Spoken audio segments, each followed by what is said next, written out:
সেদিন রাতে আমার হাজব্যান্ড বলল চিকেনের রেসিপিটা ওই বানাবে।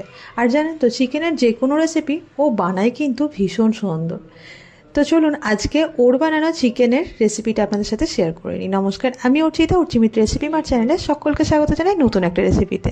প্রথমে আমি এখানে বড় একটা বোল নিয়ে সেখানে ধুয়ে নেওয়া চিকেনগুলো নিয়ে নিয়েছি। এখানে বলে রাখি, চিকেনটা ম্যারিনেট কিন্তু আমি করে রেখেছিলাম, আর চিকেনটা রান্না করেছিল ও। ম্যারিনেট করার জন্য বোলের মধ্যে চিকেনগুলো নেওয়ার পরে সেখানে জল ঝরিয়ে নেওয়া টক দই, সেটাকে ভালোভাবে ফেটিয়ে নিয়েছি।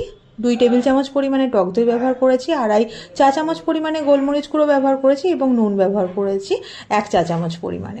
তারপরে সমস্তটাকে খুব ভালোভাবে মাখিয়ে নেওয়ার পর এখানে লেবুর রস দিয়ে দেবো 1 টেবিল চামচ পরিমাণে।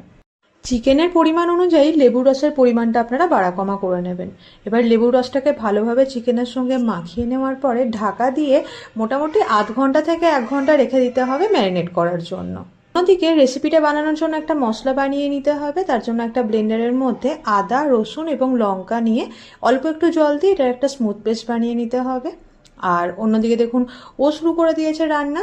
একটা কড়াইয়ের মধ্যে বেশ খানিকটা পরিমাণে সাদা তেল দিয়ে সেখানে দিয়ে দিয়েছে 1 চা চামচ পরিমাণে চিনি। এরপরে কেটে রাখা পেঁয়াজগুলো দিয়ে সেগুলোকে কিন্তু বেরেস্তা করে নিতে হবে। গ্যাসের ফ্লেমটাকে মিডিয়াম টু হাইতে রেখে মোটামুটি 10 থেকে 15 মিনিটের জন্য পেঁয়াজগুলো যতক্ষণ পর্যন্ত না গোল্ডেন ব্রাউন কালার হয়ে যাচ্ছে ততক্ষণ পর্যন্ত ভেজে নিতে হবে। এখানে একটা ছোট্ট টিপস শেয়ার করে নিই। আপনারা দেখলেন বেরেস্তা ভাজার আগে তেলে চিনি দেওয়া হলো। এর কারণ রয়েছে দুটো। একটা হচ্ছে যখন বেরেস্তাটা পরে রান্নায় অ্যাড করা হবে সেই মুহূর্তে যখন বেরেস্তাটা মুখে পড়বে বেশ মিষ্টি মিষ্টি একটা টেস্ট আসবে। আর দ্বিতীয় কারণ হচ্ছে বেরেস্তাটাতে যদি ভাজার সময়তে চিনি অ্যাড করা হয় তাহলে চিনিটা খুব তাড়াতাড়ি ক্যারামেলাইজ হয়ে বেরেস্তার রংটা খুব তাড়াতাড়ি আসবে। রান্না করতে করতে এই যে ছোট দুটো টিপস আপনাদের সাথে শেয়ার করলাম, এই টিপসটা কেমন লাগলো নিজের কমেন্ট বক্সে কিন্তু লিখে জানাতে ভুলবেন না।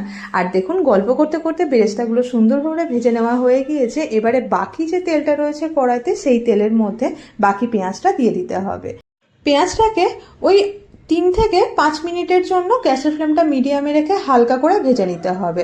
আর এর মধ্যে দেখিয়ে দিই, আমি আগেই 10 থেকে 12টা কাজু, 3টে থেকে 4টে আমন্ড বাদাম এবং 12 থেকে 15টা কিশমিশ ও 2 চা চামচ পরিমাণে পোস্তকে ভিজিয়ে রেখেছিলাম জলে। সেটার একটা স্মুথ পেস্ট বানিয়ে নিতে হবে। আর এদিকে দেখুন, পেঁয়াজগুলো কিন্তু এরকম হালকা করে ভেজে নেওয়া হয়ে গিয়েছে। এবার এগুলোকে তেল থেকে আস্তে আস্তে তুলে নিতে হবে। এবারে তেলে কয়েকটা গোটা গরম মশলা হিসাবে এলাচ, লবঙ্গ এবং দারচিনি দিয়ে আগে থেকে ম্যারিনেট করে রাখা চিকেনগুলোকে দিয়ে দিতে হবে এবং এরপরে এই চিকেনগুলোকে ভেজে নিতে হবে খুব সুন্দর করে। এই যে চিকেনের রেসিপিটা দেখছেন, এটা করতে সময় যে ভীষণ বেশি লাগে তা কিন্তু একদমই নয়, তবে ধৈর্য তো অবশ্যই লাগে। আর তারপরে যখন চিকেনটা রান্না হয় খেতে এত সুন্দর স্বাদের লাগে বলে বোঝাতে পারবো না। প্রায় 15 মিনিটের জন্য গ্যাসের ফ্লেমটা মিডিয়ামে রেখে আস্তে আস্তে চিকেনগুলোকে ভেজে নিতে হবে। এধার ওধার করে যখন দেখবেন একটা সাইড ভেজে নেওয়া হয়েছে, উল্টিয়ে অপর সাইডটাকেও ভেজে নিতে হবে। আর এরই মধ্যে একে একে যে মশলাগুলো রয়েছে সেগুলোকে কিন্তু আমি বেটে নেব। চিকেনটাকে এই যে 10 থেকে 15 মিনিট মিডিয়াম ফ্লেমে আস্তে আস্তে ভেজে নেওয়া হবে, এই মুহূর্তে চিকেনটা কিন্তু প্রায় 60 থেকে 70% সেদ্ধ হয়ে যাবে। আর চিকেন যখন ভেজে নেওয়া হয়ে যাবে, এবার এখানে অ্যাড করতে হবে আগে থেকে বেটে রাখা আদা, রসুন এবং লঙ্কার ওই পেস্টটা। এবারে খুব ভালোভাবে আদা, রসুন আর লঙ্কার পেস্টটাকে ভেজে নিতে হবে যতক্ষণ পর্যন্ত না এগুলোর কাঁচা গন্ধটা চলে যায়।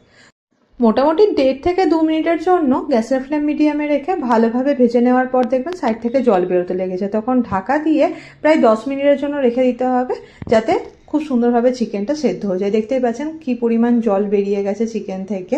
দিয়ে দিতে হবে ওই আগে থেকে বেটে রাখা পেঁয়াজটা, যেটা আমরা হালকা করে ভেজে নিয়েছিলাম, সেই পেঁয়াজ বাটাটা এখানে অ্যাড করতে হবে। এখন এই পেঁয়াজ বাটাটাকে চিকেনের সঙ্গে খুব ভালোভাবে মিশিয়ে নিতে হবে যাতে পেঁয়াজের ফ্লেভারটা খুব সুন্দরভাবে চিকেনের সঙ্গে চলে যায় এবং তারপরে আরও 2 থেকে 2.5 মিনিটের জন্য এটাকে রান্না করে নিতে হবে। এই মুহূর্তে এখানে অ্যাড করতে হবে স্বাদ অনুসারে নুন। এখানে প্রায় 1 থেকে 1.5 চা চামচ পরিমাণে নুন অ্যাড করে দেওয়া হলো। এখন কি করতে হবে, নুনটাকে খুব ভালোভাবে সমস্তটার সঙ্গে মিশিয়ে নেওয়ার পরে যতক্ষণ পর্যন্ত না গ্রেভির পরিমাণটা কমে যাচ্ছে এবং সাইড থেকে তেল বেরিয়ে আসছে আর তার সঙ্গে খুব সুন্দর একটা গন্ধ বেরিয়ে আসছে, ততক্ষণ পর্যন্ত কিন্তু সুন্দর করে এটা রান্না করে যেতে হবে। যখন গ্রেভির পরিমাণটা দেখুন কমে গিয়েছে, সেই মুহূর্তে এখানে অ্যাড করতে হবে 1 চা চামচ পরিমাণে ধনে গুঁড়ো এবং তার সঙ্গে 1/2 চা চামচ পরিমাণে গরম মশলার পাউডার। খুব সুন্দর একটা যাতে ফ্লেভার আসে এবং গন্ধ আসে। এবারে ওই ধনে গুঁড়ো এবং গরম মশলার পাউডারটাকে ভালোভাবে চিকেনের সঙ্গে মিশিয়ে নিতে হবে। তাহলে এই চিকেন রান্নাটা নির্ভর করছে পুরোটাই কষার ওপরে। যত সুন্দরভাবে আপনারা কষিয়ে নিতে পারবেন তত সুন্দর কিন্তু এটার ফ্লেভার আসবে। আর এই মুহূর্তে যখন দেখবেন সমস্ত মশলাগুলো ভালোভাবে মিশিয়ে নেওয়া হয়ে গিয়েছে, ভালোভাবে কষিয়ে রান্না করা হয়ে গিয়েছে, সাইড থেকে তেল বেরিয়ে আসছে, সেই মুহূর্তে উষ্ণ গরম জল 1 কাপ পরিমাণে দিয়ে দিলাম এবং তার সঙ্গে দেওয়া হয়েছে এখানে শুকনো লঙ্কা। একটা বড় শুকনো লঙ্কাকে কয়েক কুচি করে এখানে অ্যাড করে দেওয়া হলো, যাতে শুকনো লঙ্কার একটা ঝাঁঝ খুব সুন্দরভাবে এই সময়তে চিকেনের মধ্যে অ্যাড হয়। এবার ঢাকা দিয়ে 10 মিনিটের জন্য গ্যাসের ফ্লেমটাকে কমিয়ে দিয়ে ভালোভাবে রান্না করে নিতে হবে এবং 10 মিনিট বাদে আপনাদের দেখানো হচ্ছে। দেখতেই পাচ্ছেন কি সুন্দরভাবে তেল বেরিয়ে আসছে এবং তার সঙ্গে বেশ সুন্দর একটা গন্ধও বেরিয়ে আসছে। রান্নাটা কিন্তু অবশ্যই আপনারা বাড়িতে একবার এভাবে বানাবেন, দেখবেন ভীষণ সুন্দর হবে। বাড়িতে যদি ধরুন কোনো গেস্ট আসছে বা ছুটির দিনে বা কোনো একটা অকেশনে আপনারা অবশ্যই এই রান্নাটা করতে পারেন।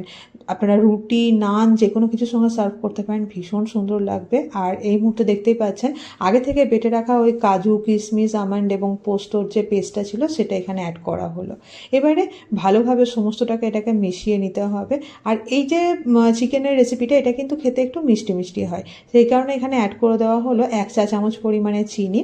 এবারে সমস্তটাকে ভালোভাবে মিশিয়ে নিয়ে আর 1 থেকে 2 মিনিটের জন্য ভালোভাবে ফুটিয়ে নিতে হবে।